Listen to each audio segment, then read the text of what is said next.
ആണെങ്കിലും ക്യാമറന്റെ മുമ്പിൽ കരയാൻ ഭയങ്കര മടിയാണ്. നമ്മൾ അനുഭവിച്ചതിനനുസരിച്ചായിരിക്കും നമുക്ക് മെച്യൂരിറ്റി കൂടുന്നത്. ഇനി എത്രയോ വയസ്സായി 40-45 വയസ്സായിട്ടും മെച്യൂരിറ്റി വരാത്ത ആൾക്കാരുണ്ട്. നമുക്ക് ഈ ഫീൽഡിൽ വന്നിട്ട് ബാഡും ഗുഡും ഉണ്ട്. ഞാൻ പെട്ടെന്ന് ഒരാളെ കണ്ണടിച്ച് വിശ്വസിക്കുന്ന ഒരാളാണ്. സ്വന്തം കാലിൽ ജീവിക്കുന്ന, സ്വന്തം നിലപാടുണ്ട് എല്ലാ പെൺകുട്ടികളോടും സൊസൈറ്റിക്ക് പുച്ഛാണ്. പൈസന്റെ വില എന്താ, ആൾക്കാർ നമ്മളെങ്ങനെ കാണുമ്പോൾ നമുക്ക് ബാക്കിൽ ഒരു ഉപ്പ ഇല്ലെങ്കിൽ അത് ഭയങ്കര ബുദ്ധിമുട്ടാണ്. Hi hello welcome back to next question. ഞാൻ നിങ്ങളുടെ ഷാലു. എൻ്റെ കൂടെയുള്ള വ്യക്തി എന്ന് പറയുന്നത് സോഷ്യൽ മീഡിയയിലെല്ലാം വളരെ വൈറലായിക്കൊണ്ടിരിക്കുന്ന വ്യക്തിയാണ്. യുപ്പ എന്ന് പറയുന്ന ആൽബത്തിലൂടെ ഫേമസ് ആയിട്ടുള്ള നമ്മുടെ അസിമോളാണ്. Welcome back to show. എന്തൊക്കെയാണ് അസിമോളെ പുതിയ വിശേഷങ്ങൾ? പുതിയതായിട്ട് വിശേഷമൊന്നുമില്ല, പഴയ വിഷയം പുതിയതാക്കുന്നു. പഴയ രണ്ടാമതല്ലേ കാണുന്നത്? അതെ, നമ്മൾ രണ്ടാമതാണ് കാണുന്നത്. അന്ന് ആ കാസർഗോഡ് ഭാഷയുടെ ആ ഒരു ഇത് ഇപ്പോഴും എനിക്ക് അങ്ങോട്ട് മാറിയിട്ടില്ല. ഇപ്പോഴും തലയിൽ കൂടെ പോയിക്കൊണ്ടിരിക്കുകയാണ്. പിന്നെ അത് മാത്രമല്ല, ഒരാളെ പറഞ്ഞ് വെള്ളം കുടിപ്പിക്കാൻ പറ്റിയ ഒരു ക്യാരക്ടർ തന്നെയാണ് അസിമോളി. കാണുന്ന പാവൊന്നും അല്ല കേട്ടോ. നമ്മൾ ചോദിച്ചാൽ ഈ ചിരിച്ചിങ്ങനെ ഇരിക്കുന്നേ ഉള്ളൂ അല്ലേ? ജീവിക്കാൻ അതെല്ലാം ഉണ്ടെങ്കിലല്ലേ നടക്കും. ജീവിക്കാൻ നാവ് വേണം. പിന്നെ അപ്പൊ എന്തൊക്കെയാണ് പുതിയ വിശേഷങ്ങൾ? യുപ്പ 2 ഇറങ്ങിയോ? ടു ഇല്ല, ഞാൻ അന്ന് പറഞ്ഞായിരുന്നു അതിന്റെ പ്രോസസിംഗ് ഇപ്പോഴും പ്രോസസിംഗ് ആണ്. ഇറങ്ങിയിട്ടില്ല വിശ്വാസം. ഞാൻ ഇങ്ങനെ അസിമോൾ അടുത്ത എയറിലാവാൻ വേണ്ടി ഇങ്ങനെ കാത്തു നിൽക്കാം. അപ്പൊ ഇതുവരെ എയറിലായില്ല. അത് കാരണം എയർലൈനില്ല, ബാക്കി പലതുണ്ടല്ലോ. ഓക്കെ, ഇപ്പൊ നമ്മുടെ ബിഗ് ബോസ് ഷോ ഒക്കെ സ്റ്റാർട്ട് ചെയ്ത് കഴിഞ്ഞു. ആ സമയത്ത് സ്റ്റാർട്ട് ചെയ്തില്ലായിരുന്നു. ബിഗ് ബോസിൽ എന്താ പോവാത്ത? ഞാൻ ഇങ്ങനെ നോക്കിക്കഴിഞ്ഞു അസിമോൾ ബിഗ് ബോസിൽ ഉണ്ടാവുന്നത്. ബിഗ് ബോസ് എനിക്ക് എന്റെ കയ്യിൽ നിന്ന് പോയതാണ്. ഓൾറെഡി വിളിച്ചു, പിന്നെ ഡയറക്റ്റ് എൻട്രിയിൽ വിളിച്ചിട്ട് പിറ്റേ ദിവസം എന്നോട് പറഞ്ഞു ഓഡിഷൻ ഉണ്ട്, ഒരു 11 മണിയാകുമ്പോ സൂം മീറ്റിംഗിൽ കയറണം. 11 മണിയാകുമ്പോ കിടന്ന് ഉറങ്ങിപ്പോയി. ഉറങ്ങിയതിന്റെ പേരില് ബിഗ് ബോസിൽ അവസരം പോലെ റന ഫാത്തിമയ്ക്ക് വരപ്പോ അസിമോളെ കണ്ട. തീർച്ചയായിട്ടും. സോ നമ്മുടെ ഇപ്പോഴത്തെ ബിഗ് ബോസ് ഒക്കെ കാണാറുണ്ടോ? കാണാറുണ്ട്, ഇടയ്ക്ക്. എങ്ങനെയുണ്ട് ഷോ? പോരാ. എന്താ തോന്നുന്നു പേഴ്സണലി? ബാക്കി സീസൺസ് ഒക്കെ വെച്ച് നോക്കുമ്പോ എന്താ തോന്നുന്നു? അതെ, ആ ഒരു എന്തോ കണ്ടന്റ് തരാനുള്ള ആരും അവിടെ ഇല്ലാത്ത പോലെ ഒരു തോന്നുന്നു. കാരണം നമ്മൾ പുറത്തുനിന്ന് കണ്ട ആൾക്കാരല്ല, ഉള്ളിലെത്തുമ്പോ തീരെ ആക്റ്റീവ് അല്ല, ഏത് നേരം കരച്ചിലും കാര്യമാണ്. പിന്നെ അങ്ങോട്ട് പോകേണ്ട ആവശ്യമില്ലല്ലോ, വീട്ടിലിരുന്ന് കരഞ്ഞ പോരെ. നമ്മൾ അവിടെ പോകുമ്പോ നമുക്ക് ഒരു ഇത് വേണം, അവിടെ പിടിച്ചു നിൽക്കാനുള്ള ഇതുണ്ടെങ്കിലേ അങ്ങോട്ട് പോകേണ്ട ആവശ്യമുള്ളൂ. അവിടെ പോയിട്ട് കരഞ്ഞു മെഴുകുന്നതിൽ താല്പര്യമില്ല. അതില് ഇഷ്ടപ്പെട്ട ആരെങ്കിലും ഉണ്ടോ? ഇഷ്ടപ്പെട്ടെന്ന് പറഞ്ഞെങ്കിൽ ഇപ്പൊ ടിൽ നൗ ജിസയിൽ നല്ലൊരു കണ്ടസ്റ്റന്റ് ആയിട്ട് എനിക്ക് തോന്നുന്നുണ്ട്. കാരണം ഒരു ക്വാളിറ്റി ഉണ്ട്, ഗെയിമർ ആണ്, ക്വാളിറ്റി ഉണ്ട്. പിന്നെ റോൾ ബ്രേക്ക് ചെയ്യുന്നുണ്ട്, അത് തെറ്റ് തന്നെയാണ്. പക്ഷെ മേക്കപ്പ് എന്നെല്ലാം പറയുന്നത് നമ്മളൊരു കോൺഫിഡന്റ് അല്ലേ, അങ്ങനെ ആയിരിക്കും. ഉറങ്ങിപ്പോയതുകൊണ്ട് ബിഗ് ബോസ് പോയി. പക്ഷെ വൈൽഡ് കാർഡ് എൻട്രിയിലെങ്കിലും ഞാൻ പ്രതീക്ഷിക്കുന്നു. ഭയങ്കര കണ്ടന്റ് ഉണ്ടാക്കാൻ പറ്റിയ ആളാണ്, വിചാരിച്ച പോലെ അല്ലേ? അത് ഞാൻ വീഡിയോ കൊടുത്തിട്ടാണ് എന്നെ വിളിക്കുന്നത് അവര്. അപ്പൊ ആ വീഡിയോയിൽ ഞാൻ നന്നായിട്ട് പെർഫോം ചെയ്തിട്ടുണ്ട്, അത്യാവശ്യം കോൺഫിഡന്റിൽ ചെയ്തിട്ടുണ്ട്. അതാണ് അവർ എന്നെ വിളിച്ചത്. പക്ഷെ ആ പെർഫോമൻസ് എനിക്ക് ഇതിൽ കൊടുക്കാൻ പറ്റിയില്ല, ഓഡിഷനിൽ കൊടുക്കാൻ പറ്റിയില്ല. കിടന്നുറങ്ങിപ്പോയി കഴിഞ്ഞാൽ എങ്ങനെയാണ് ഓഡിഷൻ? അല്ല, കേറി ഓഡിഷനിൽ കേറി 11 മണിക്ക് കയറാൻ പറഞ്ഞിട്ട് 11:30 ആകുമ്പോ കയറി. ഞാൻ അവര് വിളിച്ച് നിസൂല് കേറിയില്ലേന്ന് ചോദിച്ചു. ഞാൻ പറഞ്ഞ നെറ്റ് കട്ടായി പോയി, ഇപ്പൊ കേറാന്ന് പറഞ്ഞിട്ട്. ആ ഒരു വർക്കിന്റെ ഇതിൽ ഒന്നും പറയാനും പറ്റില്ല. അവർ ചോദിച്ചത് എന്താന്ന് നമുക്ക് മനസ്സിലായി. ഇന്റർവ്യൂ ചെയ്തായിരുന്നു വരെ ഓർമ്മയില്ല. എല്ലാം ഒരു ഉറക്കപ്പിച്ചിലായിരുന്നു പോയത്. ഇപ്പൊ നിരാശ തോന്നില്ല? അപ്പൊ എന്താണ് മനസ്സിലാക്കേണ്ടത്? പെർഫോം ചെയ്തിട്ടുണ്ടെങ്കിൽ ഇപ്പൊ എന്താണ് അതിൽ നിന്ന് മനസ്സിലാവുന്നത്? എന്താണ്? ഉറക്കം കുറച്ച് കുറയ്ക്കണം. ഓക്കെ, അപ്പം അസിമോൾ ഉറങ്ങിപ്പോയത് കൊണ്ട് അത്രയും വലിയൊരു അവസരം നഷ്ടപ്പെട്ടു. അപ്പൊ നമ്മൾ ഉറക്കമൊക്കെ കുറച്ച് അങ്ങോട്ട് പോവാ. തീരെ പങ്ക്ച്വാലിറ്റി ഇല്ലാത്ത ഒരാളാണ് ഞാൻ. ഒരു ടൈം പറഞ്ഞെങ്കിൽ ആ ടൈമിൽ ഞാൻ എത്തില്ല. സോ അത് ലൈഫിനെ അഫക്ട് ചെയ്യണ പോലെ തോന്നിയിട്ടില്ല? പങ്ക്ച്വാലിറ്റി വേണം നമുക്ക്, നമ്മളെ തോന്നിയ സമയത്ത് വരും. പങ്ക്ച്വാലിറ്റി എന്ന് പറയുമ്പോൾ ഒരാളെ പേഴ്സണാലിറ്റി ആണെന്ന് തോന്നുന്നു, നമുക്ക് തോന്നുന്നത്. അവർ ആ ടൈമിൽ വരുമ്പോൾ നമുക്കും അവരോട് ഒരു റെസ്പെക്ട് അല്ലേ. ഇപ്പൊ ഇവിടെ 12 മണിക്ക് എത്താൻ പറഞ്ഞ് ഞാൻ വന്നത് 1 മണിക്കാണ്. അതെ, എന്തല്ലേ കറക്റ്റ് ആയിട്ട് ഇങ്ങനെ സ്വന്തം കുറ്റം പറയാം. അത് ഫ്രഷ് ആയതുകൊണ്ട്. അതെ, അങ്ങനെ ആരും പറഞ്ഞ് ഞാൻ കേൾക്കാറില്ല. പക്ഷെ പറഞ്ഞത് ഒരു നല്ലൊരു വ്യക്തിത്വത്തിന്റെ ഒരു ഭാഗമാണെന്ന് ഞാൻ വിശ്വസിക്കുന്നു. ഓക്കെ, സോ അസിമോളെ യുപ്പ 2 പ്രോസസിംഗ് ആണ്, അത് പിന്നെ അടുത്ത് നടക്കാൻ പോകുന്നില്ലെന്ന് പറഞ്ഞു. പുതിയ പ്രൊജക്ടുകൾ എന്തൊക്കെയാണ്? പുതിയ പ്രൊജക്ട് ചെയ്തിട്ടുണ്ട്, ഇപ്പൊ ഇതിന്റെ ഡെലൈറ്റ് ചെയ്തിട്ടുണ്ട്. പിന്നെ 1-2 കമ്മിറ്റും ചെയ്തിട്ടുണ്ട്. യുപ്പ പോലത്തെ വർക്കല്ല, ആൽബം വർക്ക്, അതുപോലത്തെ വർക്ക് മാത്രം കമ്മിറ്റ് ചെയ്തിട്ടുള്ള ജീവിതത്തിൽ കമ്മിറ്റഡ് ആണോ? ഞാൻ അന്നേ നിന്നോട് പറഞ്ഞു ഈ വക ക്വസ്റ്റ്യൻസ് എന്നോട് ചോദിക്കരുത്. അല്ല, ഞാൻ സിഗ്മയാണ്. സിഗ്മ ഫീമെയിൽ ആണ്. അപ്പൊ ആറ്റിറ്റ്യൂഡ് ഇട്ട് നടക്കുന്ന ഒരാളാണ്. ആറ്റിറ്റ്യൂഡ് പുറത്തൊക്കെ ഇടുന്നേ ഉള്ളൂ, ഉം. ജീവിക്കണ്ടേ അത് അതിനനുസരിച്ചിട്ട് നിക്കുന്നതേ ഉള്ളൂ. Okay okay. ഇപ്പം നമ്മുടെ ബിഗ് ബോസിന്റെ ഒരു കാര്യം തന്നെ എടുക്കുകയാണെങ്കിൽ ഇപ്പം റെന എന്ന് പറയുന്ന കണ്ടസ്റ്റന്റിന്റെ കാര്യം, ആളൊരു 2K കിഡ് ആണെന്നതിന്റെ പേരിൽ അവിടെ നേരിടേണ്ട വരുന്ന ഒരു ഡിസ്ക്രിമിനേഷൻ മാത്രമല്ല, ഈ ഒരു ചെറിയ പ്രായത്തിൽ +1 പഠിക്കുമ്പോഴേ കമ്മിറ്റഡ് ആയി എന്നതിന്റെ പേരിൽ നേരിടേണ്ട വരുന്ന കുറച്ച് കാര്യങ്ങളുണ്ട്. സോ അതൊക്കെ കണ്ടപ്പോൾ എന്താണ് അസിമോക്ക് തോന്നിയത്? റെന എന്നുള്ള കുട്ടിക്ക് 19 എന്തോ ഏജ് ആണ്. ഏജോ ആ ഏജിൽ അവിടെ എത്തിയിട്ടുണ്ടെങ്കിൽ ഷീസ് എ വെരി ടാലന്റഡ്. പക്ഷെ 2Kയും 90s ഉള്ള ഒരു ജനറേഷൻ ഗ്യാപ്പ് അവിടെ നല്ലോണം വർക്ക് ആകുന്നുണ്ട്. അവള് പറയുന്നത് അവർക്കും അവർ പറയുന്നത് അവൾക്കും അക്സെപ്റ്റ് ചെയ്യാൻ ചെറിയൊരു ബുദ്ധിമുട്ടുണ്ട്. പക്ഷെ ആ കുട്ടീന്റെ മെച്യൂരിറ്റി ഇല്ലായ്മ നമ്മൾ അവിടെ കാണുന്നുണ്ട്. സംസാരിക്കണ്ടാത്തടുത്ത് സംസാരിക്കുന്നത് മറ്റുള്ള ആൾക്കാരോട് പറഞ്ഞ് മനസ്സിലാക്കാൻ പറ്റുന്നില്ല. അല്ലാതെ ആള് ഭയങ്കര ടാലന്റഡ് ആണ്. ഈ ഒരു വയസ്സിൽ അവിടെ എത്തുന്നുണ്ടെങ്കിലും ആള് ടാലന്റഡ് ആണ്. കുറച്ചുകൂടി നന്നായിട്ട് കളിച്ചെങ്കിൽ ഒരു പക്ഷേ ബിഗ് ബോസ് ചരിത്രത്തിലെ ഏറ്റവും പ്രായം കുറഞ്ഞ ഒരു കണ്ടസ്റ്റന്റ് ആയിരിക്കും റെന ഫാത്തിമ. 19 ഏജ് എന്ന് പറയുമ്പോൾ നമ്മ പഠിക്കുന്ന ഒരു സമയമാണ്. അപ്പൊ അങ്ങോട്ട് എത്തണമെങ്കിൽ പിന്നെ ഒന്ന് സോഷ്യൽ മീഡിയ ആണ്. ഇപ്പൊ നമ്മളുള്ള സമയത്ത് സോഷ്യൽ മീഡിയ ഒന്നും ഇല്ല. അപ്പോ അതുകൊണ്ടായിരിക്കും അവിടെ എത്താൻ പറ്റിയത്. പക്ഷെ ഹാർഡ് വർക്കിംഗ് ഉണ്ട്. സോ ഇങ്ങനെ ഒരു ഡിസ്ക്രിമിനേഷൻ എങ്ങനെ വരുമ്പോൾ നമ്മൾ അങ്ങനെ മാറ്റി നിർത്തേണ്ട ഒരു കാര്യമുണ്ടോ? ഇല്ല, മാറ്റി നിർത്തേണ്ട. ഇപ്പോ മെച്യൂരിറ്റി എന്ന് പറയുന്നത് ഒരിക്കലും വയസ്സല്ല എന്നാണ് എനിക്ക് തോന്നുന്നത്. അനുഭവം വെച്ചിട്ട് നമുക്ക് മെച്യൂരിറ്റി ഉണ്ടാവാം. നമ്മൾ അനുഭവിച്ചതിനനുസരിച്ചായിരിക്കും നമുക്ക് മെച്യൂരിറ്റി കൂടുന്നത്. ഇനി എത്രയോ വയസ്സായി, 40-45 വയസ്സായിട്ടും മെച്യൂരിറ്റി വരാത്ത ആൾക്കാരുണ്ട്. അപ്പൊ അങ്ങനെ മാറ്റി നിർത്തേണ്ട ആവശ്യമില്ല. ശരി, പറയുന്നത് ശരിയുണ്ടെങ്കിൽ അത് അക്സെപ്റ്റ് ചെയ്യണം. ഓക്കെ. ഇപ്പം പിന്നെ നല്ല രീതിക്ക് മലയാളം സംസാരിക്കുന്നു. കാസർഗോഡുള്ള ആളുകളുടെ മലയാളം ഒരു പക്ഷേ വേറെ ആർക്കും മനസ്സിലാവില്ല. പക്ഷെ ഇപ്പൊ നല്ല രീതിക്ക് മലയാളം പച്ചവെള്ളം പോലെ സംസാരിക്കുന്നു. അതെന്താ പറഞ്ഞാല് എന്റെ ഫ്രണ്ടിൽ ഒരു കാസർഗോഡ് കാരൻ അല്ലെങ്കിൽ കാരിനെ ഇരുത്തിയെങ്കിൽ ഞാൻ കാസർഗോഡ് സ്ലാങ് സംസാരിക്കും. പുറത്തു പോയാൽ എന്റെ സ്ലാങ് മാറിപ്പോ അറിയാതെ മാറിപ്പോ. കാരണം നീ സംസാരിക്കുന്നതിനനുസരിച്ചിട്ടേ ഞാൻ അങ്ങോട്ട് റിയാക്ട് ചെയ്യുള്ളൂ. ഞാനോട് കാസർഗോഡ് സ്ലാങ് സംസാരിച്ചെങ്കിൽ ഞാൻ പക്ക കാസർഗോഡ് സ്ലാങ് സംസാരിക്കും. വെയിച്ചിട്ടാ ഇവിടുന്ന് വെക്കണോ? ഇവിടെ ഫുഡ് വെക്കണ്ട. അത് അങ്ങനത്തെ കുറച്ച് ഇത് ഞാൻ പഠിച്ച അസിമോളുടെ അടുത്ത് നിന്ന് പഠിച്ച കുറച്ച് കാര്യങ്ങളാണ്. കാസർഗോഡ് ഭാഷ എപ്പോഴും പൂർണ്ണമായിട്ട് പഠിക്കാൻ എന്നെ കൊണ്ട് പറ്റുമെന്ന് എനിക്ക് തോന്നുന്നില്ല. പക്ഷെ നമ്മളിങ്ങനെ ഒരാളോട് കമ്മ്യൂണിക്കേറ്റ് ചെയ്യുമ്പം ഇപ്പൊ എന്നോട് പറഞ്ഞു, എന്നോട് ഈസി ആയിട്ട് സംസാരിക്കാൻ പറ്റുന്നുണ്ടെന്ന്. ഡെയിലി കാസർഗോഡ് സ്ലാങ് സംസാരിച്ച ഒരാൾ പെട്ടെന്ന് ഒരാളെ കാണുമ്പോൾ ഈ രീതി സംസാരിക്കുമ്പോൾ ബുദ്ധിമുട്ട് വരാറില്ല ലാംഗ്വേജിൽ? നമ്മള് ഇപ്പൊ കാസർഗോഡ് ജനിച്ച് വളർന്നേ ഉള്ളൂ. കൂടുതലും വർക്ക് ചെയ്യുന്നത് പുറത്താണ്. അതിനനുസരിച്ച് എന്റെ കുറെ ചാൻസസ് മിസ് ആയിട്ടുണ്ട് ഈ സ്ലാങ് കാരണം. നല്ലൊരു മൂവിയിലുള്ള എന്റെ ഈ സ്ലാങ് കാരണം മിസ് ആയിട്ടുണ്ട്. കാരണം ആക്ടിങ് ഓക്കെയാണ്, എന്റെ ബാക്കിയുള്ളതെല്ലാം ഓക്കെയാന്ന് പറഞ്ഞു. എന്നിട്ട് എന്നോട് സംസാരിക്കാൻ പറഞ്ഞിട്ടാകുമ്പോ ഞാൻ സംസാരിച്ചു.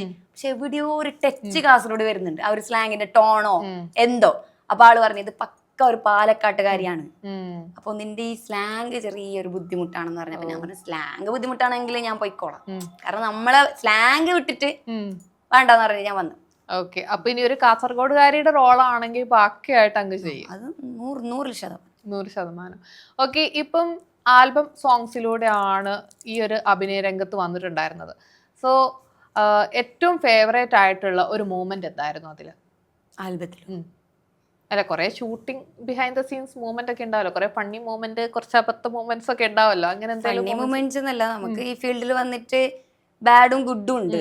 അതില് ഗുഡ് എന്താ വെച്ചാൽ കുറെ ഫ്രണ്ട്സ്, നല്ല നല്ല ബന്ധങ്ങൾ ഇതിൽ കിട്ടി. അതുപോലെ വേണ്ടാത്ത കുറെ ബന്ധങ്ങളും ഇതിൽ കിട്ടി. എപ്പോഴും ഫണ്ണിയാണ്. നമുക്കൊരു ലൊക്കേഷനിൽ പോകുമ്പോൾ എപ്പോഴും അത് മെമ്മറീസ് ആണ്.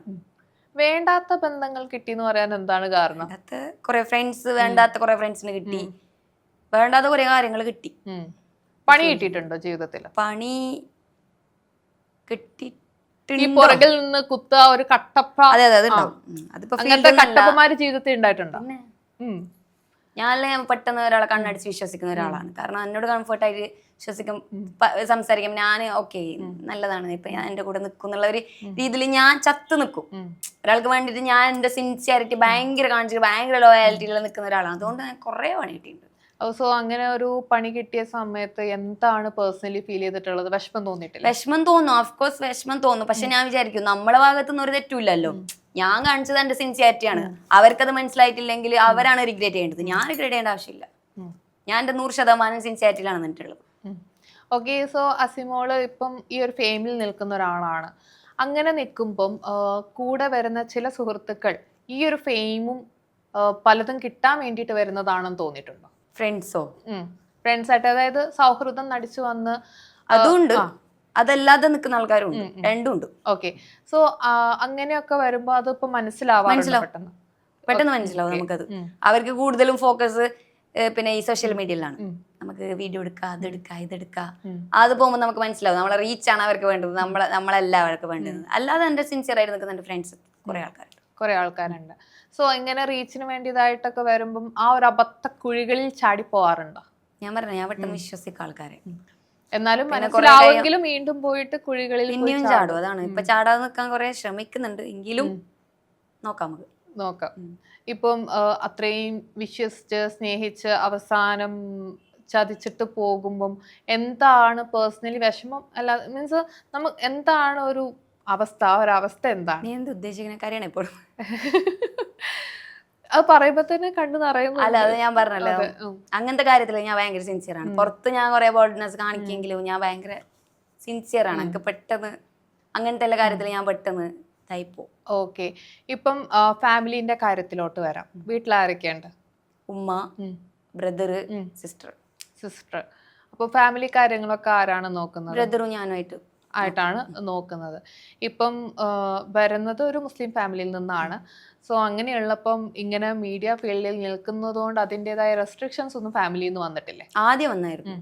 ആദ്യം നല്ല ഇതുണ്ടായിരുന്നു. ഫാമിലി മീൻസ് നമ്മള് വീട്ടിലുണ്ട ആൾക്കാർക്കല്ല, നമ്മളെ ബന്ധുക്കൾ ഉണ്ടാവല്ലോ, അവരിങ്ങനെ ഉമ്മാക്ക് ഓരോന്ന് പറഞ്ഞു കൊടുത്തിട്ട് ആകുമ്പോക്ക് ശരി തന്നെ അങ്ങനെ ഇങ്ങനെ പറഞ്ഞിട്ട് കുറെ എന്നോട് സംസാരിച്ചായിരുന്നു. പിന്നെ ഞാൻ പറഞ്ഞു ഇതെന്റെ പ്രൊഫഷണലാണ്, എനിക്ക് ജീവിക്കാൻ പൈസ വേണം. അപ്പൊ ആ ഒരു ലെവലിൽ കൊണ്ടുപോകുമ്പോ പിന്നെ അത് ഓക്കെ ആയി. പിന്നെ നമ്മൾ ഈ ഫീൽഡിൽ വന്നാൽ എവിടെ പോയാലും നമ്മളെന്ത് അതിനനുസരിച്ചിട്ടേ നമുക്ക് കാര്യങ്ങള്, ഞാൻ ബാഡ് ആണോ ഗുഡ് ആണോ എന്ന് ഞാൻ തീരുമാനിക്കണം. അല്ലാതെ ഒരു ഫീൽഡിൽ നമ്മളെ പൊട്ടാക്കാൻ പറ്റുമെന്ന് ഞാൻ ചിന്തിക്കില്ല. കാരണം ഞാൻ മോഡലിംഗ് ചെയ്യാൻ തുടങ്ങിയിട്ട് 4 കൊല്ലമായി. മോഡലിംഗ് എന്ന് പറയുമ്പോൾ നമുക്കൊരു പേടിയില്ലേ, അതിലേക്ക് പോവാൻ. ആൾക്കാർ വിചാരിക്കുന്നത് എന്താ ഫീൽഡിൽ വേറെ എന്തെല്ലാം നടക്കുന്നത്, അങ്ങനെ എങ്ങനെയാണ്. ഞാൻ മോഡലിംഗ് ഫീൽഡിൽ വന്നിട്ട് എത്രയോ ഫ്രണ്ട്സ് എനിക്ക് ഉണ്ട്. അവിടെ ഞാൻ എന്താണോ പറയുന്നത്, ഞാൻ എന്താണോ ചെയ്യുന്നത്, അതിനനുസരിച്ചിട്ട് എനിക്ക് ഇങ്ങോട്ട് റിയാക്ഷൻ കിട്ടും. ഓക്കെ. ഇപ്പം അസിമോള് പിന്നെ മോശമായിട്ടുള്ള അനുഭവങ്ങൾ ഈ മീഡിയ ഫീൽഡിൽ വന്നതിന് ശേഷം ഉണ്ടായിട്ടുണ്ടോ?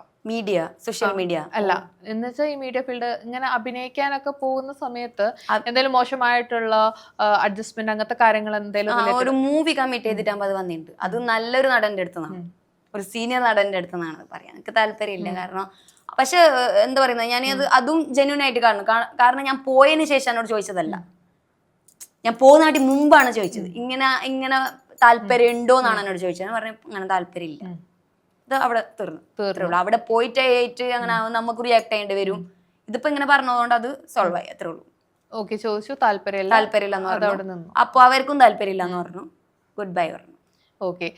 സോ പിന്നെ ഇതുപോലെ ചാൻസസ് നോക്കുമ്പം ഫിലിം ഫീൽഡിൽ പൊതുവെ പോകുമ്പം അഡ്ജസ്റ്റ്മെന്റ് ചെയ്ത് കൊടുത്താൽ മാത്രമേ കിട്ടൂ എന്നൊരു തോട്ടുണ്ടോ? നല്ലൊരു ഫിലിമിലേക്ക് കയറാൻ ഒരിക്കലും അഡ്ജസ്റ്റ്മെന്റിന്റെ ആവശ്യമില്ല.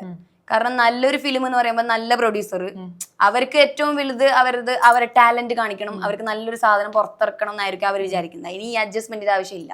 നല്ലൊരു ഡയറക്ടർക്ക്, നല്ലൊരു സ്ക്രിപ്റ്റ് റൈറ്റർക്ക് അവരെന്താ ഉദ്ദേശിക്കുന്ന, അവരെ ടാലന്റ്, അവരെ കഴിവ് പുറത്തെ ആൾക്കാർക്ക് കാണിക്കണം. അതിന് ഈ അഡ്ജസ്റ്റ്മെന്റ് ഒരിക്കലും ഒരു കാരണമാവില്ല. പക്ഷെ ഈ തട്ടിക്കൂട്ടി നടക്കുന്ന ആൾക്കാർക്ക് അതും കിട്ടണം ഇതും കിട്ടണം എന്നുള്ള ഒരു പാലൊട്ടെങ്കിൽ അതാണ് അങ്ങോട്ടും ഇങ്ങോട്ടും എന്നുള്ളൊരു കോൺസെപ്റ്റ് ആണ്. ഓക്കെ. സോ അസിമോളുടെ ഫാമിലിയിലോട്ട് തന്നെ വരാന്നുണ്ടെങ്കിലും ഇപ്പം നാട്ടിലെ കേസാണെങ്കിലും ഇപ്പം അസിമോള് മോഡേൺ ഡ്രസ്സ് കാര്യങ്ങളൊക്കെ ഇട്ട് നടക്കുമ്പം എന്താണ് അവരുടെ ഒക്കെ ഒരു റിയാക്ഷൻ? ഇല്ല, ഇപ്പൊ വലിയ പ്രശ്നമൊന്നുമില്ല. കാരണം ഞാൻ അങ്ങനെ വൾഗറായിട്ടൊന്നും ഇടാറില്ല. അതുകൊണ്ടായിരിക്കും മോഡലിംഗ് പോയാലും ഇപ്പൊ എത്ര ഒരു ക്രൂ ഉണ്ടെങ്കിൽ ആ ഒരു ക്രൂവില് സ്ലീവ്ലെസ് പോലും യൂസ് ചെയ്യാതെ ഞാൻ മാത്രമേ ഉണ്ടാവും. ബാക്കി എല്ലാവരും മോഡലിംഗ് എന്ന് പറയുമ്പോൾ അതാണല്ലോ, എക്സ്പോസ് ചെയ്യുന്ന അങ്ങനെ ഒരു ഫീൽഡ് ആണല്ലോ. ഞാൻ പറയാം എന്റെ കംഫർട്ടബിൾ ഇതാണ്, എന്താണോ ഞാൻ ചെയ്യേണ്ടത് ചെയ്തോളാം. പക്ഷെ ഡ്രസ്സ് നമുക്ക് നീറ്റായിട്ട് എനിക്ക് ചെയ്യണം. ഇതൊരിക്കലും അങ്ങനെ ചെയ്യുന്ന ആൾ മോശം എന്ന് ഞാൻ പറയുന്നില്ല. അത് അവരെ കംഫർട്ടബിൾ, ഇതെന്റെ കംഫർട്ടബിൾ. അതുകൊണ്ട് വീട്ടിൽ നിന്നൊന്നും പറയലില്ല. വീട്ടില് പ്രശ്നമൊന്നുമില്ല. നാട്ടുകാരെങ്ങനെയാണ്? നാട്ടുകാരെ കുറിച്ച് എന്തും പറയണ്ട. നാട്ടുകാരെ പറ്റി വളരെ നല്ല അഭിപ്രായം തോന്നുന്നു. നാട്ടുകാരെന്ന് പറഞ്ഞാല് പൊതുവെ എന്റെ നാട്ടിനെ കുറിച്ച് ഞാൻ പറയുന്നല്ല. കാസർഗോഡ് ഭയങ്കര ഓർത്തഡോക്സ് ഒരു നാടാണ്. പുറത്തുനിന്ന് കാണുന്ന ആൾക്കാർക്ക് കൂടുതൽ മോഡലിങ് കാര്യങ്ങൾ കാണുന്നുണ്ടെങ്കിലും അവിടെ ഭയങ്കര ഓർത്തഡോക്സ്, സദാചാരം, അങ്ങനത്തെ പല പരിപാടിയും അവിടെ ഉണ്ട്. ഇപ്പൊ ഈ എറണാകുളത്ത് വന്നിട്ട് ഞാൻ എനിക്കൊരു 4 ബോയ്സിന്റെ ഒക്കെ നിന്നിട്ട് സംസാരിക്കാൻ നമുക്ക് ആരും ശ്രദ്ധിക്കില്ല, അവിടുന്ന് ഒരാളും ശ്രദ്ധിക്കില്ല. ഇത് നേരെ മറിച്ച് കാസർഗോഡ് ടൗണിലാണെങ്കിൽ ഒരു 10 ആൾക്കാർ വീട്ടിൽ വിളിച്ച് പറഞ്ഞിട്ടുണ്ടോ മോള് അവിടെ ചെക്കന്മാരെ കഴിഞ്ഞാടുന്നുണ്ട്. അങ്ങനത്തെ ഒരു തോട്ടാണ് ഞങ്ങളുടെ നാട്ടില്. സത്യം അറിയാലോ, അതുള്ളതാണ്. ഓക്കെ, സോ ഇങ്ങനെയൊക്കെ നാട്ടുകാരൊക്കെ പറയുമ്പോ റിയാക്ട് ചെയ്യാറില്ലേ? എന്റെ വീട്ടിലേക്ക് വിളിച്ച് പറയൂല ഒരുത്തനും. എന്താണ് എന്തിന് ഞാൻ എന്റെ വീട്ടിൽ കയറൂലേ? അങ്ങനെ അനുഭവം ഉണ്ടോ? അങ്ങനെ ഇല്ല, എന്റെ നാട്ടിൽ ഒരു അനുഭവം ഇതുവരെ ഇല്ല. അല്ല, ഇപ്പൊ അസിമോള് ബ്രദറിനോടെല്ലാം പറയൂ. ബ്രദർ ഇപ്പല്ല, ആദ്യമൊക്കെ ഞങ്ങൾക്ക് കൂടുതലും ബോയ്സ് ഫ്രണ്ട്സ് ഉണ്ട്. നാട്ടിലാണെങ്കിലും പുറത്താണെങ്കിലും ബോയ്സ് ഫ്രണ്ട്സ് ഉണ്ട്.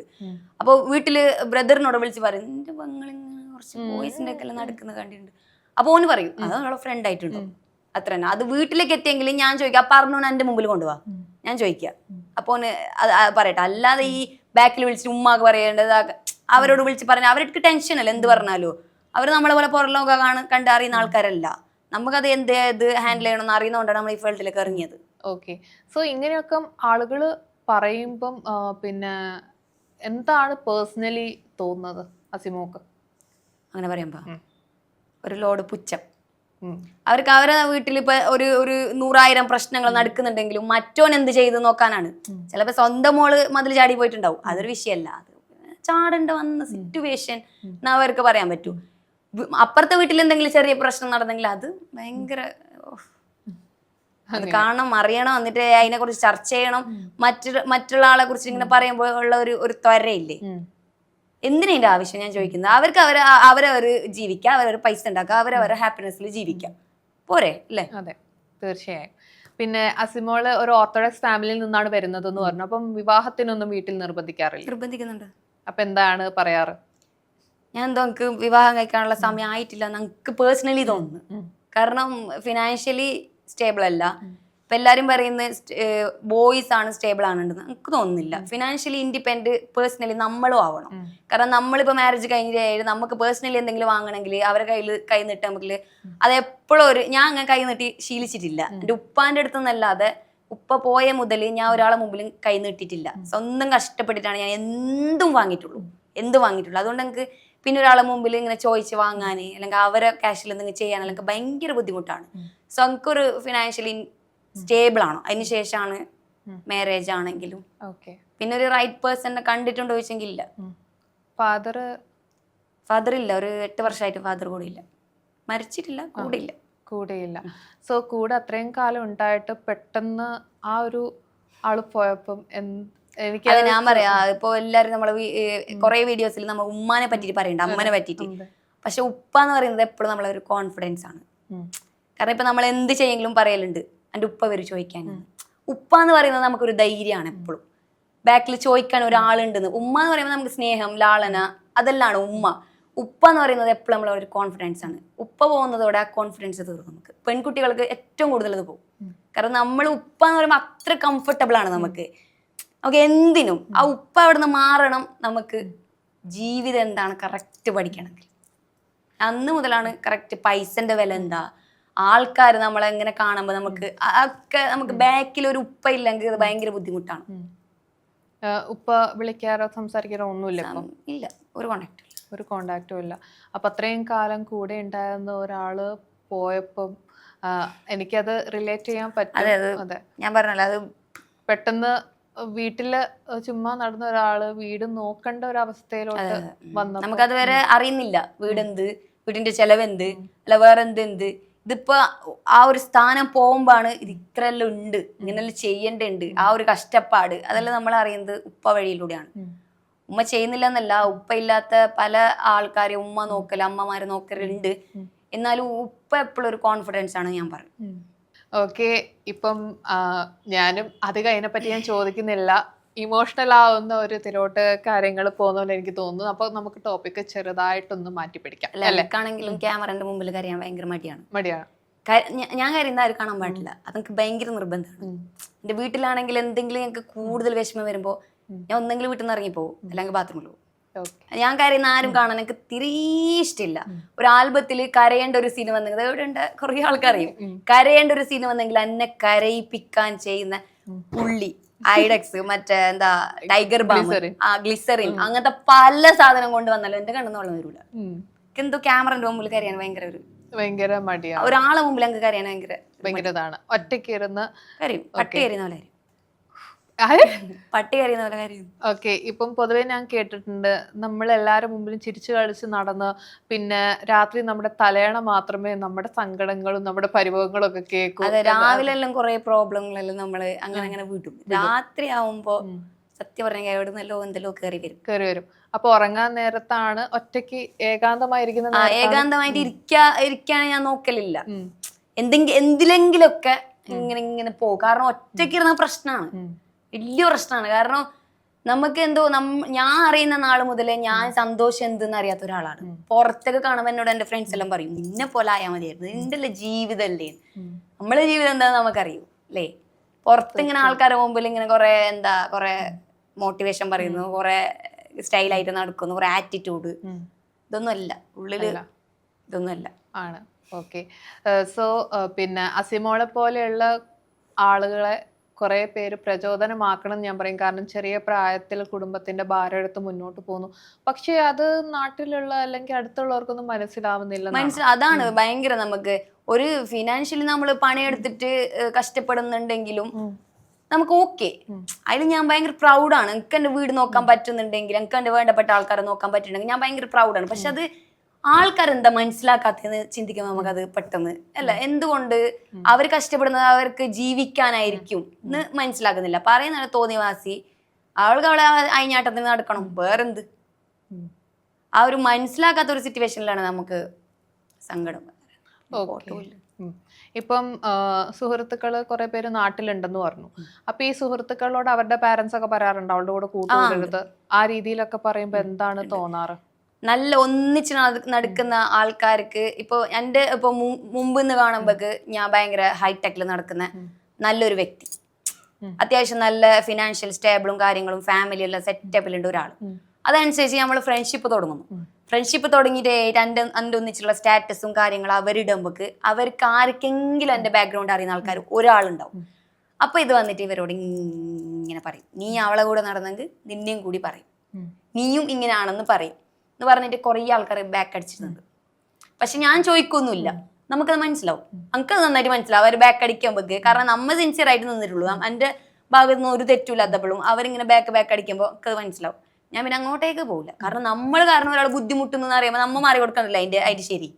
തീർച്ചയായും പിന്നെയും പോയിട്ട് അവിടെ ബുദ്ധിമുട്ടിക്കുന്നതിന് അവർ നല്ല ആൾക്കാർ, നമ്മളിങ്ങനത്തെ ആൾക്കാർ ഇങ്ങനെ നടക്കാം. അപ്പൊ ഒരുപാട് വിഷമങ്ങൾ ഉള്ളിൽ കൊണ്ട് നടക്കുന്ന ഒരാൾ തന്നെയാണ് അസിമോൾ. തീർച്ചയായും. കാരണം കേൾക്കുമ്പം നല്ല വിഷമമുണ്ട്. നമ്മള് കാര്യമില്ല, നീ എന്ത് പറഞ്ഞാലും ഞാൻ കാര്യമില്ല. ഞാൻ കരയിപ്പിക്കാൻ പറഞ്ഞെങ്കിൽ ഞാൻ ലൈൻ കട്ടാക്കാൻ പറയും, ലൈൻ കട്ട് എന്ന് പറയും. ഓക്കെ. സോ പക്ഷെ ഇപ്പൊ ഞാനിവിടെ കരഞ്ഞെന്ന് വിചാരിച്ചോ, ഈ ഒരു കട്ടിങ് ഇൻസ്റ്റാഗ്രാമിൽ പോയിന്ന് വിചാരിച്ചോ, ഒരാൾക്കും വിഷമം തോന്നൂല, ഒറ്റ ഒരാൾക്കും വിഷമം തോന്നൂല. എല്ലാവരും കമന്റ് ബോക്സിൽ വന്നിട്ട് അവളെ നാടകം കരയുന്ന കാണുമ്പോൾ ചിരി വരുന്നു. അത് ഞാൻ ഒരു വീഡിയോയിൽ കണ്ടതാണ്. അത് ഏത് വീഡിയോയിൽ അറിയോ, ഞാൻ ഗൾഫിൽ പോയിട്ട് ഞാൻ എൻ്റെ ഉമ്മ ആദ്യമായിട്ട് പിരിഞ്ഞു നിൽക്കുന്നത്. ഞാൻ ഒരു ഉമ്മ കുട്ടിയാണ്, ചങ്ങായിമാരെല്ലാം നോക്കും, പുറത്ത് എല്ലാം മറ്റാണ് ഉമ്മയുടെ എത്തിയിട്ട് നമുക്ക് വായിക്കിട്ട് തരും. ഞാൻ ഒരു ഉപ്പ ഇല്ലാത്ത കൊണ്ട് എനിക്ക് ഉമ്മ ഭയങ്കര എൻ്റെ ഇതാണ്. ഉമ്മാനെ വിട്ടിട്ട് കുറച്ച് നിന്നിട്ട് നമുക്ക് എന്തെല്ലോ കയ്യിൽ നിന്ന് ഇങ്ങനെ വിട്ടുപോയ പോലെ. ഫുഡാണെങ്കിലും ഉമ്മാണ് മെയിൻ, എല്ലാം ഞാൻ എന്താ അറിയില്ല, ഫുഡ് ഉണ്ടാക്കാൻ നമുക്ക് അറിയില്ല, എല്ലാം ഉമ്മാടെ ഇങ്ങനെ കൊണ്ട് തന്ന് ഇതാക്കി വെച്ചിട്ട് പെട്ടെന്ന് ഗൾഫിൽ പോയിട്ടാകുമ്പോ നമുക്ക് ഉമ്മനെ ഭയങ്കര മിസ് ചെയ്യാൻ തുടങ്ങി. എന്നിട്ട് ഞാൻ എന്ത് ചെയ്ത് പരിപാടിയെല്ലാം നിർത്തിയിട്ട് 2 മാസത്തിൽ ഞാൻ ഇത് കൊടുത്തിട്ട് ഞാൻ സർപ്രൈസ് ആക്കിയിട്ട് വീട്ടിലേക്ക് പോയി ഉമ്മാനോട് പറഞ്ഞിട്ട്. അപ്പൊ ഉമ്മ എന്നെ കണ്ടയില് കരഞ്ഞ് വിളിച്ച് എന്താക്കിയെന്ന, ക്യാമറ എടുക്കാൻ വന്ന ഫ്രണ്ട്സ് പോലും കരയാൻ തുടങ്ങി. ക്യാമറന്റെ ബാക്കിലുണ്ട് ആൾക്കാർ എല്ലാം കരയുന്നുണ്ട് ആ ഉമ്മാന്റെ ഒരു ഇമോഷണൽ കണ്ടിട്ട്. ആ വീഡിയോ ഞാൻ കൊണ്ടുപോയിട്ട് ഇതിലിട്ട്, അതിൽ വന്ന കമന്റ് ഞങ്ങൾക്കത് ഭയങ്കര ഒരു ഇതായി പോയി. അഭിനയിക്കണ്ട കുറെ ക്യാമറന്റെ മുമ്പില് ഉമ്മ കരയുന്ന കാണുമ്പോ ചിരി വരുന്നു. അപ്പൊ മനുഷ്യന്മാരൊരു തോട്ട് നോക്കി, ഒരാൾ കരയുന്ന കാണുമ്പോൾ നമുക്ക് ചിരി വരണമെങ്കിൽ എത്ര ഹാർട്ടായിട്ടുണ്ടാവും നമ്മളെ ഒരു മനസ്സ്. അതിനോടൊന്നും പറ്റൂല. എന്നെ അറിയാത്ത ആളുകളെങ്കിലും എൻ്റെ മുമ്പിൽ കരയുന്നുണ്ടെങ്കിൽ ഞാൻ വീണു പോകും. ഓക്കെ. സോ അങ്ങനെയാണ്, അത്രയും വെറുപ്പ് അസിമോൾക്കുണ്ട്. സോ ഇത്രയും വെറുപ്പ് വരാനുണ്ടായ ഒരു കാരണം എന്താന്ന് അസിമോൾ ചിന്തിച്ചിട്ടില്ലേ? ആരോട്? സൊസൈറ്റിക്ക് അസിമോൾ എന്ന് പറയുന്ന വ്യക്തിയോട് ഇത്രയും വെറുപ്പ് തോന്നാനുണ്ടായ ഒരു കാര്യം എന്നോടൊന്നല്ല, സ്വന്തം കാലിൽ ജീവിക്കുന്ന സ്വന്തം നിലപാടുണ്ട് എല്ലാ പെൺകുട്ടികളോടും സൊസൈറ്റിക്ക് പുച്ഛമാണ്. പെണ്ണുങ്ങൾ വായ തുറന്ന അഹങ്കാരിയായി. ഇതേ കാര്യം ഒരാണ് പറഞ്ഞെങ്കിൽ മാസ് ഡയലോഗായി BGM കയറ്റിട്ട് അത് മോനെ പൊളി നീ, ഇതൊരു പെണ്ണ് പറഞ്ഞെങ്കിൽ അഹങ്കാരി. ഞാൻ അങ്ങനെയാണ് മനസ്സിലാക്കിയിട്ടുള്ളത്. ഒരു പക്ഷേ ബേബിക്ക് പറ്റിയ ഒരു മെറ്റീരിയൽ തന്നെയാണ് കേട്ടോ. കാരണം ഞാൻ ഇങ്ങനെ ചിന്തിച്ചു ബിഗ് ബോസിൽ ഞാൻ പോകാൻ കൂടുതൽ ആഗ്രഹിച്ചത് എന്താന്ന് പറഞ്ഞാല്, ഇപ്പൊ നീ ചോദിച്ചു പുറത്തുനിന്ന് കാണുന്ന ആളല്ല ഉള്ളിലെന്ന്, അത് ആൾക്കാർക്ക് കാണിക്കണം എന്ന് എനിക്കൊരു ഇതുണ്ടായിരുന്നു. കാരണം ബിഗ് ബോസ് എന്ന് പറയുന്ന ഒരു ഇത്ര ദിവസം നിൽക്കുമ്പോക്ക് നമ്മൾ ഒറിജിനലാവും. നമുക്ക് എത്ര ആക്ട് ചെയ്തെങ്കിൽ ഒരാഴ്ച, അതിന്റെ അപ്പുറത്തേക്ക് ആക്ട് ചെയ്യാൻ പറ്റൂല. പിന്നെ നമ്മളെ ഒരു സ്വഭാവം പുറത്ത് വരും. അത് ആൾക്കാർക്ക് കാണണം. അല്ല, ഞാൻ അടുപ്പൊരു നല്ലതാണോന്നല്ല, അത് ആൾക്കാർ നമ്മൾ എന്താന്ന് അറിയണമെന്ന് ഒരു ഇതുണ്ടായിരുന്നു. അത് പോയി അവസാനം പോയി ജാസ്മിനെ പോലെ ആവോ? ജാസ്മിന് പോവാന്ന് വെച്ചാൽ, ജാസ്മിന് ഞാൻ പറഞ്ഞെങ്കിൽ ഭയങ്കര ഹാർഡ് വർക്കിംഗ് ആണ്. ഞാൻ അത്ര ഹാർഡ് വർക്കിംഗ് അല്ല. ഭയങ്കര ഡെഡിക്കേഷൻ ആണ് ആള്. ഞാൻ അത്ര ഡെഡിക്കേഷൻ അല്ല. എനിക്ക് ഭയങ്കര മടി ഉറങ്ങാനാണ് കൂടുതൽ ഇഷ്ടം. അത് കണ്ടാലറിയാം. കാരണം നമ്മൾ വിളിച്ചതിന്റെ ടൈമിനെ കറക്റ്റ് എത്തുന്നോണ്ട് അതെന്താ പറഞ്ഞാൽ രാത്രി പ്രോപ്പർ ആയിട്ട് ഉറങ്ങൂലാന്. അപ്പൊ അതെന്താണ് രാത്രി എന്തോ ഉറങ്ങാതെ കൊറേ രാത്രി ഇങ്ങനെ ഓരോന്ന് അതെ രാത്രി എനിക്ക് ഉറങ്ങാൻ പറ്റൂല. ഇല്ല, അതെന്താ എന്തെനിക്കറിയില്ല. രാത്രി ഞാൻ ഉറങ്ങലില്ല. എന്റെ ഫ്രണ്ട്സിനെല്ലാം എന്നെ പറയല് സെക്യൂരിറ്റി നൈറ്റ് ഡ്യൂട്ടി. ഞങ്ങൾക്ക് വീട്ടിലാണ് ഉമ്മ പറയുന്നത് നൈറ്റ് ഇടകാലം വരുന്നൊന്നും ഒരാളും പേടിക്കണ്ട, ഇവിടെ നൈറ്റ് ഡ്യൂട്ടി സെക്യൂരിറ്റി ഉണ്ട്. ഞാൻ നൈറ്റ് ഉറങ്ങൽ കുറവാണ്. ഒരു മൂങ്ങയുടെ ജന്മമാണ് അസിമോൾ എന്ന് പറയാം. രാത്രി എനിക്ക് ഭയങ്കര ഒരു പേടിയുള്ള ഒരു സംഭവമാണ്. രാത്രി ആകുമ്പോ എന്തോ ഒരു പ്രശ്നം. എന്താണ് രാത്രി ആ ടൈം എന്താ തോന്നുന്നത്? രാത്രി എന്ന് പറയുമ്പോൾ വേറെ ഒന്നും ചെയ്യാനില്ല. വീട്ടിലാണെങ്കിലും ഒരു റൂമിലാണെങ്കിലും വേറെ ഒന്നും ചെയ്യാനില്ല. അപ്പൊ നമ്മളിങ്ങനെ ഒരു സ്ഥലത്ത് സ്റ്റില്ലായിട്ട് ഇരിക്കുമ്പോ പലതും ഇങ്ങനെ മനസ്സിലിങ്ങനെ വരുമ്പോ എന്തോ ഒരു അക്സെപ്റ്റ് ചെയ്യാൻ ബുദ്ധിമുട്ടായത് കൊണ്ടോ എന്തോ അറിയില്ല. എന്ത് വിഷമാണ്? പല വിഷമങ്ങളുണ്ട് ഞങ്ങൾക്ക്. ഫാമിലി ഞങ്ങൾക്ക് കുറെ പ്രശ്നങ്ങളുണ്ട്, പേഴ്സണലി കുറെ പ്രശ്നങ്ങളുണ്ട്, ഫീൽഡിൽ കുറെ പ്രശ്നങ്ങളുണ്ട്. എല്ലാം ഞാനായിട്ട് ഉണ്ടാക്കി വെച്ച പ്രശ്നങ്ങളാണ്. സ്വന്തമായിട്ട് ഉണ്ടാക്കി വെച്ച പ്രശ്നങ്ങൾ. സോ ഇങ്ങനെ രാത്രിയാണ് അതൊക്കെ ഇങ്ങനെ ഇരുന്ന് ആലോചിക്കുന്നത്. കണ്ണു നിറയുന്നുണ്ട്. ഇല്ലില്ല, നീ ഒരുമാതിരി എന്നെ കരയിപ്പിച്ചേ. ഞാനൊരു ധന്യവർമ്മ ആവാൻ നോക്കിയത് ഏറ്റില്ല അല്ലെ? കാരണം ഒരു എല്ലാ ഇന്റർവ്യൂസിലും അവർ കരയിപ്പിച്ചിട്ടേ വിടുള്ളൂ. ഓക്കെ, ഇല്ല. പക്ഷെ ഒരു കണക്കിന് ബോൾഡായിട്ടന്നെ മുന്നോട്ട് പോവാ. കരഞ്ഞിട്ട് നമുക്ക് പ്രത്യേകിച്ച് ഒരു കാര്യമില്ല. അതാണ് ഞാൻ പറഞ്ഞത്. ഈ കരച്ചില് നമ്മൾ നിർത്തുന്ന ഒരു സമയമുണ്ട്. കാരണം നമ്മൾ കരയുമ്പോ ബാക്കിയുള്ളവർ ചിരിക്കുകയാണത്. നമ്മൾ വിചാരിക്കും നമ്മ കാര്യം കാണുമ്പോൾ ബാക്കിയുള്ളവർക്ക് പാവെന്ന് വിചാരിക്കും. ഒരിക്കലും ഇല്ല. പക്ഷെ അത് കാണിച്ച 2 മിനിറ്റ് നമ്മളെ മുമ്പില് കരയുണ്ടല്ലോ, ശരിയാവും. അപ്പുറത്ത് പോയിട്ട് അവര് ചിരിക്കുന്നുണ്ട് അവരെ കാര്യങ്ങള്. കാരണം നമ്മളിത് അവർക്ക് എഫക്ട് ചെയ്യുന്നില്ല, നമ്മളിത് നമുക്കേ എഫക്ട് ചെയ്യുന്നുള്ളൂ. അവർക്കത് ഇപ്പോ എന്താ വിശക്കുന്ന ഒരാൾക്ക് ഞാൻ എന്നോട് വിശക്കുന്നുണ്ടെന്ന് പറഞ്ഞെങ്കിൽ നിനക്കത് ഓക്കെ മനസ്സിലാവും. പക്ഷെ എന്റെ വിശപ്പ് എനിക്ക് ഒരിക്കലും അക്സെപ്റ്റ് ചെയ്യാൻ പറ്റൂല. അത് എനിക്കേ പറ്റൂ. അതുപോലെ അവര് ഓക്കെ വിഷമുണ്ട് അത്ര, എന്റെ വിഷമം എനിക്കേ അറിയാം. ഇപ്പം ഞാൻ ചില കമന്റ്സ് കണ്ടതാണ്, കാസർഗോഡിന് തന്നെ അപമാനമാണ്, ഇവിടൊക്കെ കാസർഗോഡുകാരിയാന്ന് പറയുന്നത് തന്നെ മോശമാന്നുള്ള രീതിയിലുള്ള കമന്റ്സ് ആണ് കൂടുതലും അസിമോൾക്ക് വരാറുള്ളത്. സോ അതുപോലത്തെ കമന്റ്സ് ഒക്കെ കേൾക്കുമ്പോൾ അസിമോള് എങ്ങനെയാണ് അതിനെതിരെ റിയാക്ട് ചെയ്യുക? ഞാൻ റിയാക്ട് ചെയ്യില്ല. ഞാൻ തന്നെ റിയാക്ട് ചെയ്യുന്നത് ഇത് പറയുന്ന ആരും കാസർഗോഡിന്റെ ഹെഡ് ഒന്നല്ല. കാസർഗോഡിൽ ഏടും അറിയാതെ എന്തെങ്കിലും ചെയ്യുന്ന ആൾക്കാരാണ് ഇത് പറയുന്നത്. കാരണം ഞാൻ പറഞ്ഞല്ലോ, അത് കൂടുതലും പറയുന്നത് ബോയ്സ് ആയിട്ടുണ്ടാവും. കാരണം ഗേൾസും പറയും. കാരണം അവർക്ക് ഇത് ഇപ്പൊ നമ്മിങ്ങനെ സോഷ്യൽ മീഡിയയിലും കാര്യത്തിലും ഇങ്ങനെ ആക്റ്റീവ് ആകുമ്പോൾ അവർക്ക് എന്തോ ഒരു കിരികിരിപ്പ്. നമുക്കാവാൻ പറ്റിയിട്ട, നമ്മളെ വീട്ടിൽ നിന്ന് പറ്റുന്നില്ല, അങ്ങനെ ഒന്നും ആക്കാനുള്ള സൗകര്യം ഇല്ല. അപ്പൊ നമ്മൾ ഇതാക്കുമ്പോ ഒരു കിരികിരിപ്പ്. ഞാൻ അതൊന്നും കേൾക്കലില്ല. എന്തിന് പറയുന്ന ആൾ കാസർഗോഡത്തെ ഹെഡ് ഒന്നല്ല, അവരൊന്നും ആവാതെ ഒരു മൂലക്ക് ഇരിക്കുന്ന ആൾ നമ്മളിങ്ങനെ പറഞ്ഞു കൊടുക്കും. തീർച്ചയായും. ഓക്കെ. സോ അസിമോൾക്ക് അസിമോളുടേതായ കാഴ്ചപ്പാടുണ്ട്, നിലപാടുണ്ട്. കാരണം അതുകൊണ്ടാണ് അസിമോൾ ഈ രീതിയിൽ സംസാരിക്കുന്നത് എന്ന് ഞാൻ വിശ്വസിക്കുന്നു. നിലപാടുണ്ടെന്ന് പറഞ്ഞാൽ നിലപാട് അതൊരു ടൈം കഴിയുമ്പോൾ അതങ്ങനെ ആവും. കാരണം നമുക്ക് കിട്ടി ട്രോമ വരുമ്പോക്ക് അങ്ങനെ ആവേണ്ട വരും. ഓക്കെ. സോ അസിമോളുടെ ജീവിതത്തിൽ ഏറ്റവും വിഷമം തോന്നിയൊരു സാഹചര്യം എന്താണ്? അത് എൻ്റെ ഉപ്പാൻ്റെ അത് നമുക്കറിയാം. അല്ലാതെ ഏറ്റവും വേദനിപ്പിച്ച എന്തെങ്കിലും? അല്ലാതെ ഞാൻ പറഞ്ഞല്ലോ, കുറെ സ്നേഹിച്ച് കൊണ്ട് നടന്നിട്ട് അത് ലാസ്റ്റ് എത്തുമ്പോ ആ ഒരു സ്നേഹത്തിനൊന്നും ഒരു വാല്യൂ ഇല്ല, അല്ലെങ്കിൽ കുറെ കൊല്ലം കൊണ്ട് കളഞ്ഞിന്ന് നമ്മളിങ്ങനെ ചിന്തിക്കുമ്പോൾ അക്സെപ്റ്റ് ചെയ്യാൻ കുറച്ച് ബുദ്ധിമുട്ടുണ്ട്. നമ്മളെ എന്താ പറയുന്ന ജീവിതത്തിന്റെ 3/4 ഇൻവെസ്റ്റ് ചെയ്തിട്ട് ഫുൾ സിൻസിയാരിറ്റി ഇട്ടിട്ട് നമ്മളെ കാര്യങ്ങളൊക്കെ മാറ്റി വെച്ചിട്ട് നമ്മളെ ആഗ്രഹങ്ങളും സന്തോഷങ്ങളും എല്ലാം മാറ്റി വെച്ചിട്ട് ഒരാൾക്ക് വേണ്ടിയിട്ട് നിന്നിട്ട് അവരത് എന്തും അല്ലാതാക്കിട്ട് പോകുന്ന ഒരു സമയമുണ്ട്. അപ്പൊ അത് അക്സെപ്റ്റ് ചെയ്യാൻ കുറച്ച് ബുദ്ധിമുട്ടാണ്. ഓക്കെ, അപ്പം ജീവിതത്തിൽ ഇങ്ങനെ പിന്നെ തന്നെ പോവാനാണോ തീരുമാനം? തന്നെയല്ല, പക്ഷെ ഞാൻ എന്നെ മനസ്സിലാക്കുന്ന ഒരാളെ കിട്ടിയാലേ എനിക്ക് പറ്റുള്ളൂ. ഇപ്പൊ പുറത്തൊക്കെ കാണുമ്പോ ആള് ജാട അഹങ്കാരി അതല്ലാത്ത ഉള്ളിൽ ഞാൻ എന്ത് എന്നറിയുന്ന ഒരാളെ കിട്ടണം. അല്ലാതെ പൈസ ഒന്നും ഇല്ല എന്നല്ല ഞാൻ പറയുന്നത്, പൈസ ഒക്കെ വേണം. അതിലുപരി നമ്മൾ എന്താന്ന് മനസ്സിലാക്കുന്ന ഒരാൾ കിട്ടണം നമുക്ക്. സോ അസിമോളെ, ഇത്രയും നേരം ഞാൻ അസിമോളെ വിഷമിപ്പിച്ചല്ല, കരയാൻ വേണ്ടി ഞാൻ ട്രൈ ചെയ്തു. ആ ട്രൈ കണ്ട് തോറ്റു. ഓക്കെ, സോ അങ്ങനെയുള്ള എന്നോട് കാസർഗോഡില് 4 ചീത്ത വിളിച്ചാട്ടെ. കാരണം എല്ലാവരും എന്നെ ചീത്ത വിളിക്കാൻ ആൾക്കാരുണ്ടാകും. കാരണം ആ ഇരിക്കുന്ന കുട്ടി ചിരിച്ചു കളിച്ച് വന്ന് ഇവിടെ ഇരുന്നിട്ട് നീ അതിനെ കരയിപ്പിക്കാൻ നോക്കിയില്ലടി എന്നൊക്കെ പറഞ്ഞിട്ടായിരിക്കും എനിക്ക് വരുന്നത്. ആ പൊങ്കാല ഒന്ന് ഒഴിവാക്കാൻ അസിമോള് തന്നെ പറഞ്ഞാൽ അത് അവിടെ തീർന്നല്ലോ. എനിക്ക് നിന്നെ അങ്ങനെ ചീത്ത വിളിക്കാൻ പറ്റില്ല. കാരണം എന്നോട് ആരെങ്കിലും ട്രിഗർ ചെയ്തെങ്കിൽ എനിക്ക് അങ്ങോട്ട് ചീത്ത പറയും. ഇത്ര സംസാരിക്കുന്നതോട് ഞങ്ങൾക്ക് അങ്ങനെ പറ്റും. കണ്ടോ, ഞാൻ പാവാണെന്നാണ് പറഞ്ഞത്. അപ്പം പാവാണ്, ഞാൻ പേഴ്സണലി അറിയുന്ന ഒരാളാണ്. എന്റെ പോലെ തന്നെ ഒരു പേഴ്സണാലിറ്റിയാണ്. കാരണം പുറത്തൊക്കെ ഇങ്ങനെ എന്തൊക്കെ കാണിക്കുന്നെങ്കിലും ചെറിയൊരു വിഷയം വന്നിട്ടാകുമ്പോൾ ഫുൾ ഡൗൺ ആയ ഒരാളാണ്. ഇപ്പൊ ഞാൻ കുറെ മോട്ടിവേഷൻ എല്ലാം നടത്തി നോക്കി, പറ്റ ഇരുന്ന് പോയ ഒരാളാണ്. കാരണം ഞാനത് മനസ്സിലാക്കിയ പുറത്തേക്ക് ഒരു ഇന്റർവ്യൂ എന്നുള്ള രീതിയിൽ ആൾക്കാരോട് ചോദ്യം ചോദിച്ച് നടക്കുന്നതല്ലാതെ ഭയങ്കര സിൻസിയർ ആയിട്ടുള്ള ഒരാളാണ്. ഇതിപ്പോ ഞാൻ കരയിപ്പിക്കാൻ നോക്കിയിട്ട് എന്നെ കരയിപ്പിക്കുന്ന ഒരു ഇതിലോട്ട് പോയി. ഓക്കെ, അപ്പൊ അസിമോളെ, കാസർഗോഡിൽ നമുക്ക് തെറി വിളിക്കണ്ട. കാസർഗോഡിൽ കുറച്ച് ഇത് ചോദിച്ചോ, കാസർഗോഡ് ഭാഷ അറിയാലോ, ഞാൻ പഠിച്ചോന്ന് അറിയാലോ. അസിമോള് ഇതാക്കിയതിനു ശേഷം ഞാൻ കുറച്ചൊന്ന് ഇത്തിരി റിസർച്ച് ഒക്കെ നടത്തിയായിരുന്നു. എന്ത് കിട്ടി റിസർച്ചില്? എനിക്കൊന്നും മനസ്സിലായില്ല. ഞാൻ അതോടെ പാടെ ഉപേക്ഷിച്ചു. എന്നാലും ചോദിച്ചോ, കുറച്ച് വാക്കുകൾ നമുക്ക് ഇതാക്കാം. കാസർഗോഡ് ഞാൻ ചോദിക്കണം? ചോദിക്കാം. അതെന്താന്നുള്ളത് ഞാൻ മലയാളത്തിൽ അങ്ങ് പറയാം. മലയാളത്തിൽ? അപ്പൊ കാസർഗോഡ് മലയാളം അല്ലേ? അത് ഏത് ഭാഷയാണ്? സ്ലാങ്ങിന് പറഞ്ഞെങ്കിൽ ഞാൻ ഓക്കെ, സ്ലാങ് ഡയലക്ട് വേറെയാണ്. പക്ഷെ ഓക്കെ, ഞാൻ എല്ലാവർക്കും മനസ്സിലാവുന്നതിലും അസിമോളും കാസർഗോഡ് ഭാഷയിലും പറഞ്ഞു. എന്ത് പറയണ്ടേ? എന്തെങ്കിലും ചോദിച്ചോ? അങ്ങനെ ഞാൻ ചോദിച്ചാൽ എനിക്ക് എല്ലാം അറിയും. ഞാൻ അങ്ങനെ പക്ക കാസർഗോഡ് സ്ലാങ്. അല്ല, ഇങ്ങനെ ഓരോ വാക്കുകൾ ഉണ്ടല്ലോ. ഇപ്പം നമ്മള് ചട്ടിക്ക് ചിലപ്പോ അവിടെ പറയുന്ന വേറെ ചട്ടി. ഓ, ചട്ടിക്ക് ചട്ടി. അപ്പൊ മറ്റേ അമ്മിക്കല്ലിന് എന്താ പറയാ?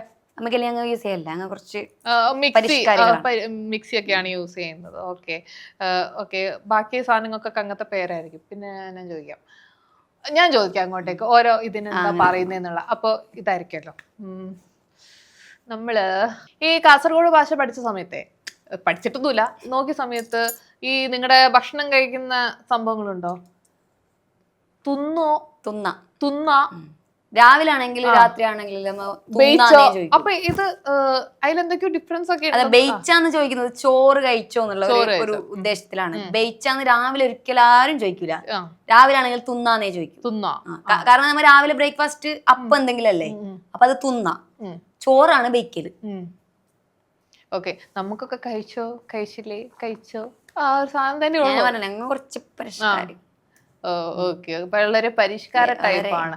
ഇപ്പോ നമുക്ക് അതുപോലെ തന്നെ ഇക്ക എന്നൊക്കെ പറയുന്ന ഇച്ച എന്നൊക്കെ പറഞ്ഞു ഞാൻ കേട്ടിട്ടുണ്ട്. അത് ഇത്തയാണെങ്കിലും ഇച്ച തന്നെയാണോ? ഇച്ച എന്ന് പറയുന്നത് ഇക്കാക്ക, ഏട്ടൻ, ബ്രദർ, ഇതാണ് ഇക്ക അല്ല ഇച്ച. ഇത്ത എന്ന് പറയുന്നത് പെണ്ണുങ്ങളല്ലേ? പെണ്ണുങ്ങൾ അങ്ങനെ പെണ്ണുങ്ങള് ചേച്ചി, അതാണ് ഇത്ത. അല്ല, അതല്ല, അത് കാസർഗോഡ് അതുപോലെ തന്നെയാണ്, ഇത്ത എന്ന് തന്നെയാണ് വിളിക്കുന്നത്. അപ്പം അസിമോള് നിങ്ങളെ എന്തോ ഞങ്ങളെ ബാമ്പു ബോയ്സ് പോലെ ആക്കുന്നത് കാട്ടുവാസികള്. അല്ല, പെണ്ണുങ്ങളാണെന്നല്ല തിരിച്ചറിയോ? അല്ല, അങ്ങനെയല്ല ഞാൻ ചോദിച്ചത് ഈ പ്രൊനൗൺസിയേഷൻ തമ്മിൽ ഡിഫറൻസ്. അല്ല, സോറി, പ്രൊനൗൺസിയേഷൻ അല്ല, സ്ലാങ്ങുകൾ തമ്മിൽ ഡിഫറൻസ്. സിസ്റ്റർ, ചേച്ചി, ഇതാണ് ഇത്ത. അപ്പൊ ഇത്ത, ഇച്ച. ഈ പിന്നെ അസിമോളുടെ ഏട്ടനെ ഇച്ചാന്ന് തന്നെയാണ് വിളിക്കുന്നത്? അതൊക്കെ ഞാൻ എന്തെല്ലാം വിളിക്കും, പേരൊക്കെ വിളിക്കുന്ന. ഓ, നമുക്ക് അങ്ങനത്തെ ഉമ്മാനെ ഉമ്മാന്ന് തന്നെ. ഇമ്മാന്ന് നമ്മളെ നാട്ടിൽ വിളിക്കില്ല, ഇമ്മാനെ കുറിച്ച് ഇങ്ങോട്ടല്ലേ വിളിക്കും. ആണ് ഇമ്മ, അങ്ങനെ വിളിക്കും. പിന്നെ പരിഷ്കാരം കൂടുന്നതിനനുസരിച്ചിട്ട് എന്തെല്ലാം വരും, എന്തേലും മമ്മി, മാമേ, അതെ, ആ രീതിയിലൊക്കെ വരും. ഉമ്മാനെ ഉമ്മാന്ന് വിളിക്കാൻ വേണം ഒരു ഫീലിംഗ് കിട്ടും, ഐ തിങ്ക്. ഓക്കെ, അപ്പൊ ഉപ്പാന്ന് തന്നെ വിളിക്കും. വാപ്പാന്ന് വിളിക്കുന്ന ആൾക്കാരുണ്ട്. വാപ്പാന്ന് വിളിക്കുന്ന, പക്ഷെ ഉപ്പാനെ ഞാൻ ഉപ്പാന്ന് വിളിക്കും. ഉപ്പ എന്നാണ് വിളിക്കുന്നത്. ഇപ്പം നമുക്ക് അനിയത്തി അനിയൻ എന്നൊക്കെ പറയുന്ന അത് നിങ്ങൾ എങ്ങനെ പ്രൊനൗൺസ് ചെയ്യുന്ന? അപ്പം പേര് വിളിക്കും.